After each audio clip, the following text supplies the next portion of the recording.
Professora Valdiana Gomes, mais uma videoaula, aula em tempo remoto, é assim que tem sido. Então, vamos começar a nossa aula de hoje com a nossa acolhida. Em seguida, vamos para a indicação da nossa agenda, como tem sido. Então, eu peço para que você já de antemão pegue sua gramática, seu módulo 2, que a gente está quase encerrando, tá certo? Para que a gente possa dar início à nossa aula de hoje, sem preguiça, com coragem, boa vontade, tá certo? Que é assim que tem que ser. Então, para esse momento de agora, né, eu trouxe aqui para vocês mais uma oração, tá certo? Intitulada Mantendo a Paixão pelo Tempo Presente, que diz assim: a frase "o tempo é precioso" não poderia ser mais verdadeira do que nossa caminhada com Deus. Entretanto, seria mais exato dizer: o tempo dele é precioso. Quando chegamos a um nível em que confiamos que o tempo de Deus é perfeito, podemos nos sentir contentes, não importa onde estamos, pois sabemos que Deus jamais vai nos abandonar. Manter uma paixão pelo tempo presente significa abraçar a luz que temos onde estamos neste momento e confiar que ela é suficiente, crendo, aprendendo e amando a Deus. Então, é assim que a gente começa a nossa acolhida de hoje, tá certo? Da nossa aula. E agora, conforme tem sido, vamos para a indicação da nossa agenda. A nossa agenda de hoje é essa acolhida, este primeiro momento em que a gente expõe os nossos sentimentos, em que a gente organiza a nossa videoaula, que é muito importante que você saiba o que vai acontecer, para que você possa acompanhar de fato e de direito, tá certo? Em seguida, a gente dá sequência à programação proposta, né, para a nossa aula. E a gente começa com a correção da atividade da gramática, que está na 126 até a 129, tá certo? E em seguida, vamos fazer a correção da atividade do módulo 2, que está na 47 a 41, e a gente faz uma recapitulada da flexão do substantivo e do adjetivo, tá certo? Para que você possa compreender melhor as atividades propostas. Então, vamos lá. Lá na página 126, nesse quadrinho laranja, acompanha aí com a sua gramática, tá certo? Nós temos semântica e discurso, tá bem? Viu aí? Então, vamos lá. O anúncio abaixo foi publicado no dia 25 de janeiro, data em que é comemorado o aniversário da cidade de São Paulo. Leia-o e responda as questões de 1 a 4.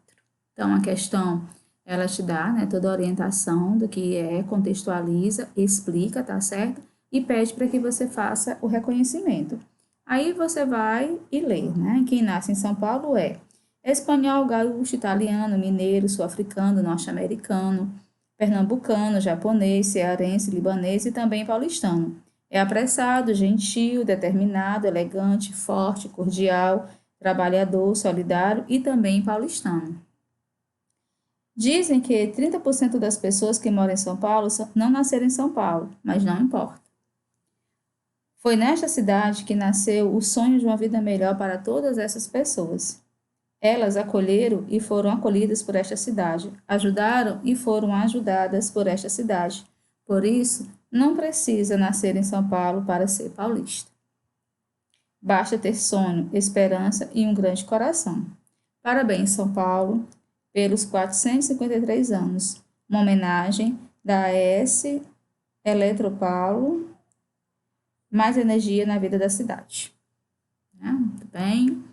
Primeira questão, localizada na página 127. Na parte de cima do anúncio, o anunciante emprega vários adjetivos pátrios e não pátrios para caracterizar quem nasce em São Paulo. A. Quais desses adjetivos são pátrios? Aí você vai dizer espanhol, gaúcho, italiano, mineiro, sul-africano, norte-americano, pernambucano, japonês, cearense, libanês e paulistano. Que característica da população de São Paulo os adjetivos não pátrios destacam? Marque com o X os itens corretos. Aí, marque que característica da população de São Paulo os adjetivos não pátrios destacam. Né? Você vai colocar hábitos, moda, receptividade, caráter e educação. Né? Ficando de fora só o gosto musical. Então, você marca hábitos, moda, receptividade, caráter e educação. Segunda questão. Quando o nome de uma cidade coincide com o nome do estado, pode haver dúvidas sobre o adjetivo pátrio a ser utilizado. Por exemplo, é carioca quem nasce na cidade do Rio de Janeiro.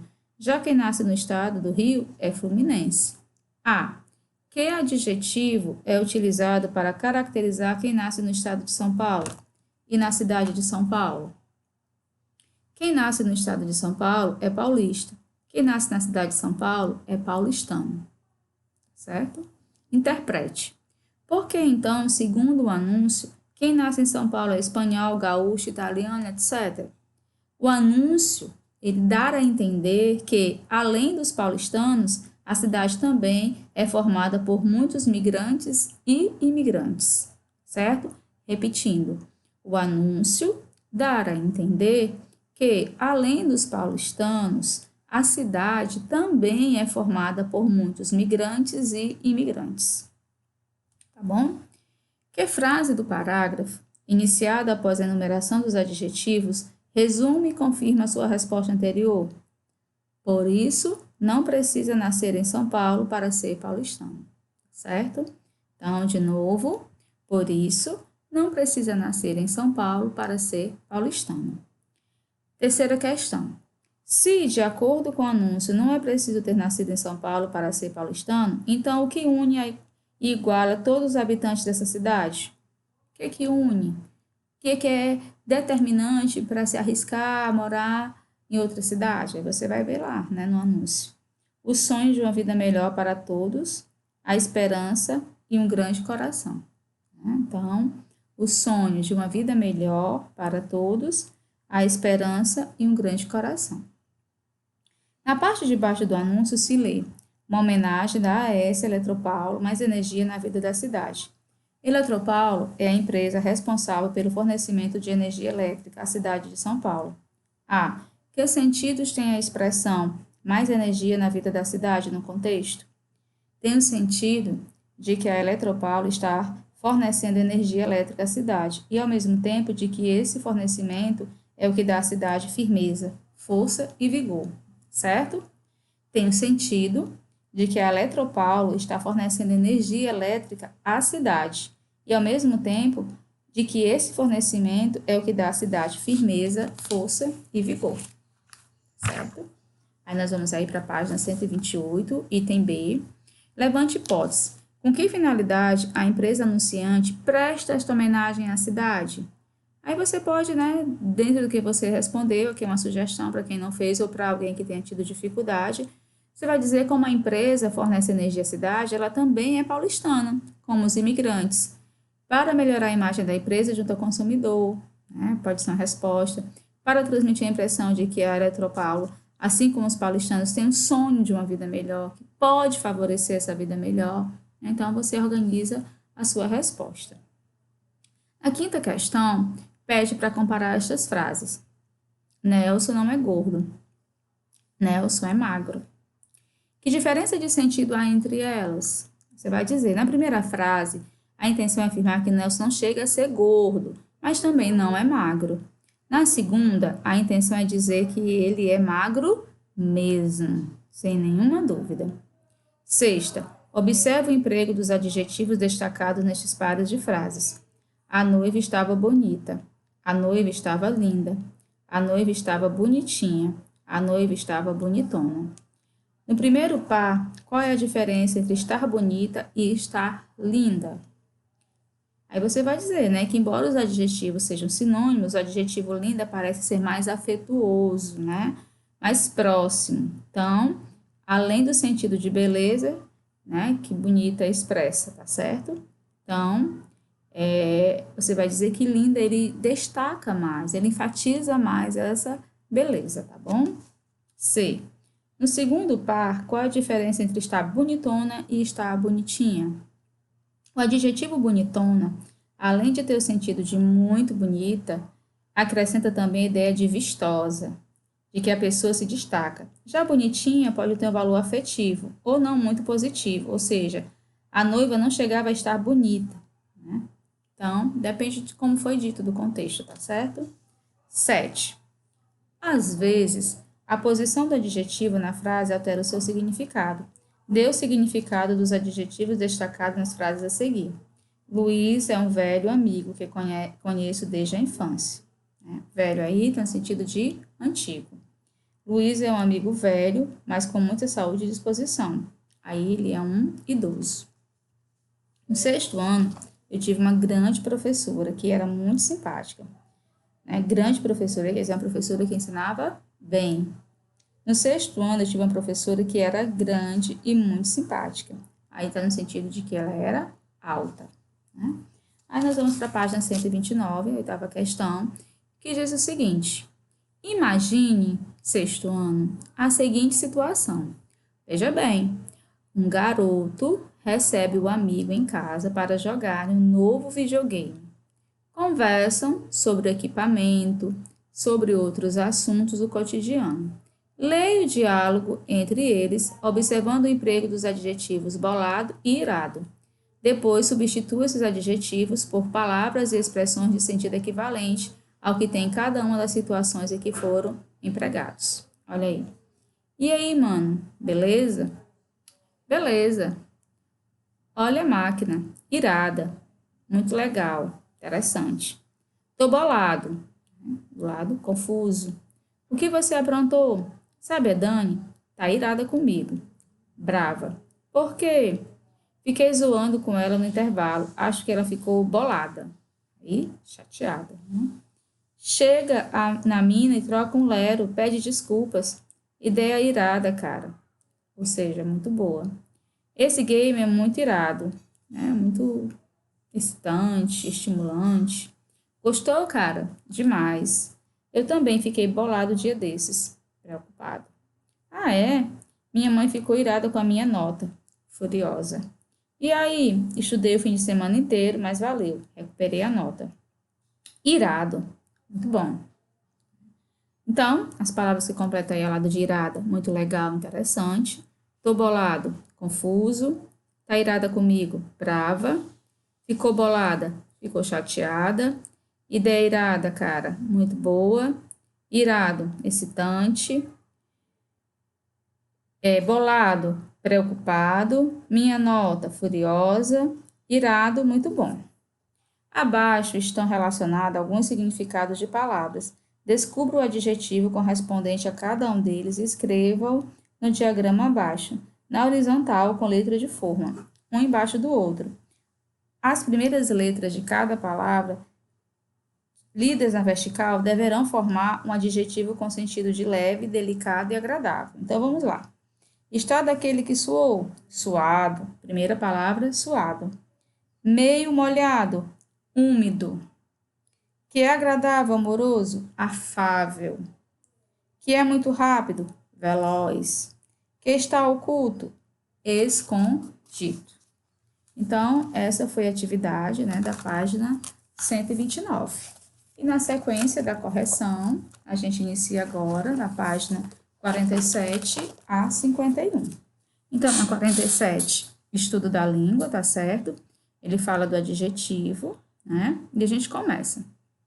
Em nossa língua, existem algumas palavras que empregamos para modificar o substantivo. São essas palavras, 6º ano, que você estudará nesta seção. Leia a sinopse representada abaixo. Gastão e a receita perfeita. É necessário aguçar todos os sentidos e a imaginação para ler o livro Gastão e a Receita Perfeita e conhecer os sabores e aromas da selva amazônica, do cheiro das ervas doces e aromáticas da floresta, o chupe de camarões, o enxacape, arroz com polho e muitos outros pratos com nomes exóticos e atraentes. Gastão e a Receita Perfeita Martins Fontes, disponível em www.martinsfontepaulista.com.br. Gastão e a Receita Perfeita. Capa do livro Gastão e a Receita Perfeita, de Ana Lavete, publicado pela editora Escritinha, 2015. A selva amazônica é citada na sinopse, certo? De que forma ela é representada na capa do livro? Aí você vai dizer, que com as frutas que o personagem está segurando, informa a diversidade de flores, de mais plantas. No plano de fundo da capa é um barco que aparece ao centro como se estivesse navegando em um rio.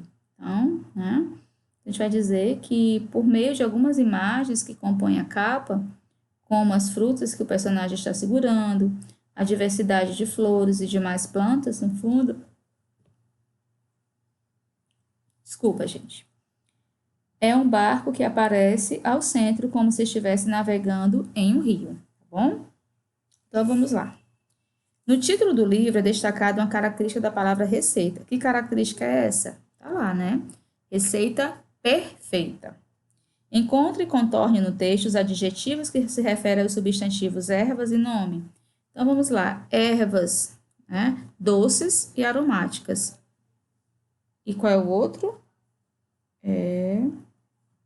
Nomes. Aí você tem aí, bem do lado, exóticos e atraentes, né? Que no caso é atraentes. Exóticos, atraentes, doces e aromáticos, tá certo?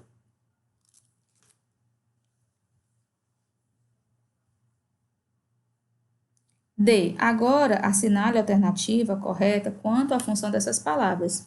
Elas têm a função de quê? De indicar uma ação praticada? Não, que indicação é o verbo. Dar nome? Não, quem dá nome é o substantivo.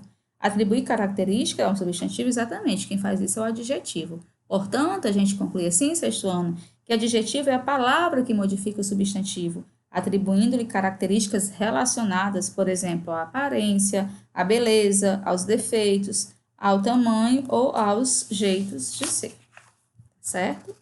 Então, é muito importante que você relacione, que você entenda a função, tá bom? Agora, leia duas manchetes. Aprenda a melhor receita de bolo de chocolate. Em Belém, cantiga de roda inspira contações de histórias infantis. Olha aí. A. As expressões em destaque nas manchetes acima se referem a quais substantivos, sexto ano? A expressão de chocolate se refere ao substantivo bolo, a expressão de roda ao substantivo cantigas e a expressão de história ao substantivo contação. Com que função essas expressões foram empregadas nessas frases? Para caracterizar e indicar o sabor do bolo, o tipo de cantiga e o tipo de contação, tá certo? Além do adjetivo, existem conjuntos de duas ou mais palavras que também têm a função de caracterizar os substantivos. Esse conjunto de palavras que desempenha o papel de um único adjetivo é chamado de locução adjetiva. Em alguns casos, é possível substituir uma locução adjetiva por um adjetivo correspondente. Observe a seguir alguns exemplos: água da chuva, água pluvial; água do rio, água fluvial; período da noite, período noturno; carne de boi, carne bovina. Nas frases abaixo foram empregadas algumas locuções adjetivas, substitua-as pelos adjetivos correspondentes. Mariana tinha um coração de anjo. Ela era capaz de dar o próprio casaco para proteger alguém no frio, né? Então vamos lá. Mariana tinha um coração angelical. Ela era capaz de dar o próprio casaco para proteger alguém do frio. Professora, é preciso reescrever toda a frase? Exatamente. Nada de preguiça. Eu não vou querer só coração angelical, vou querer toda a oração reescrita. O calendário da escola foi entregue aos alunos. O calendário escolar foi entregue aos alunos. Tá bom? Todas as aulas de educação física serão no período da manhã. Todas as aulas de educação física serão no período matutino. E aí nós vamos para a página 49, tá certo? Que diz, né, que observe os adjetivos em destaque na frase. A menina de rosto esbranquiçado ficava corada ao ver o menino por quem era apaixonada. Quais palavras deram origem a cada um desses adjetivos? Embranquiçado, branco; corada, cor; apaixonada, apaixonar. Os adjetivos, sexto ano, que não se originam de nenhuma palavra são denominados adjetivos primitivos. Carro, branco; estádio, grande; menina, alta; doce criatura; mesa redonda; livro velho; pequena biblioteca; rádio antigo. Já os adjetivos originados de outras palavras recebem o nome de adjetivos derivados.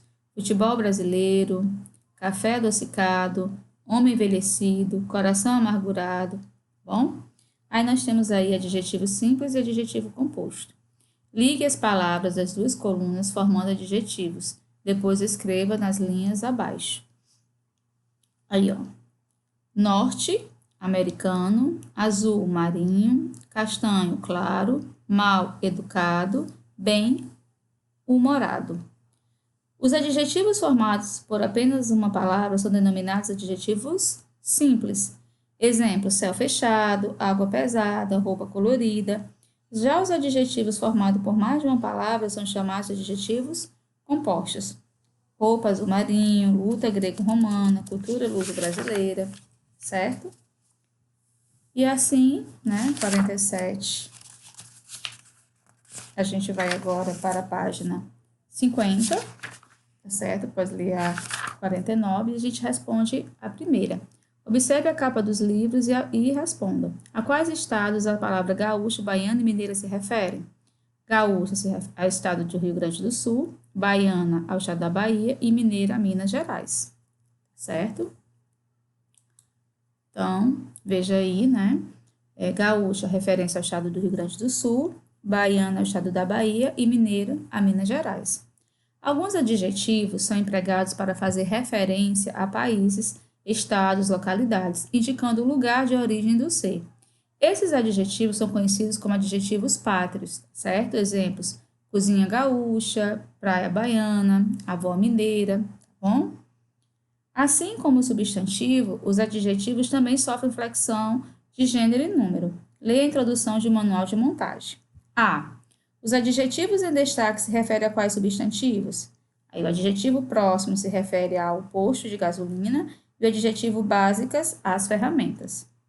Classifique esses substantivos em relação ao gênero feminino ou masculino e ao número singular ou plural. Próximo, masculino e singular. Básica, feminino e plural. Como o adjetivo caracteriza o substantivo, eles devem concordar em gênero masculino ou feminino e número singular ou plural.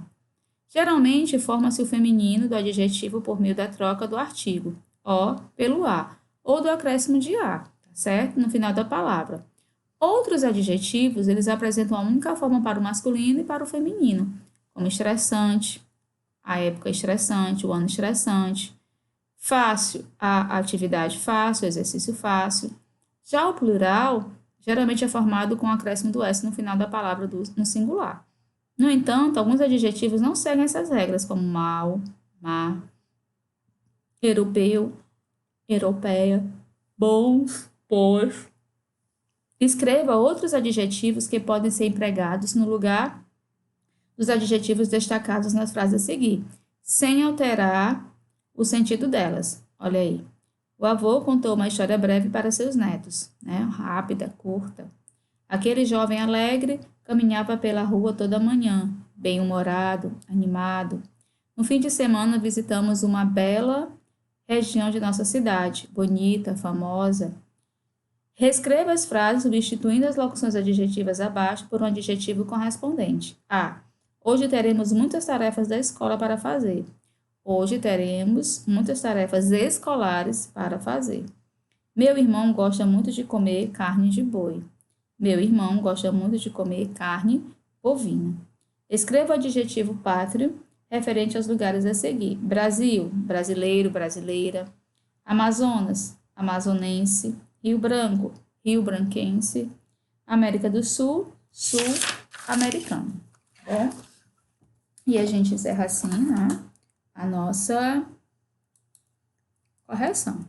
Aí você vai aí na sua gramática, tá certo? E você vai ver a flexão do substantivo, tá bom? E tem toda essa explicação, tá certo? Você vai acompanhando, você vai lendo, que a flexão do substantivo na língua portuguesa está associada aos sexos dos seres humanos, então não devemos confundir, tá certo? Garota, garota, E assim, a gente vai ter que entender que todos os substantivos do português, tanto os referentes às pessoas e animais, quanto os referentes às coisas, têm gênero. E mesmo o substantivo que se refere a pessoas e animais apresenta muitas vezes diferença entre sexo e gênero. O indivíduo é sempre masculino, a cobra é sempre feminino. Assim, o gênero masculino e feminino da palavra nem sempre indica o sexo do ser, é apenas um princípio convencional de combinação da língua portuguesa. O feminino dos substantivos geralmente é formado pela troca do O por A, ou pelo acréscimo da vogal A no final da palavra. porco, porca, escultor, escultora. Há substantivos sextuanos que admitem dois gêneros, entretanto, o significado da palavra masculina é diferente do significado da forma feminina, né? O rádio, a rádio, cura, a cura, certo? E aí, a gente volta lá para a agenda, né, de vocês, para poder deixar aí com vocês a resolução, né, que vocês vão fazer, é da página 130 a 136, certo? Na próxima aula, a gente inicia com essa correção. Um abraço carinhoso para vocês, espero que vocês tenham gostado e até a nossa próxima videoaula.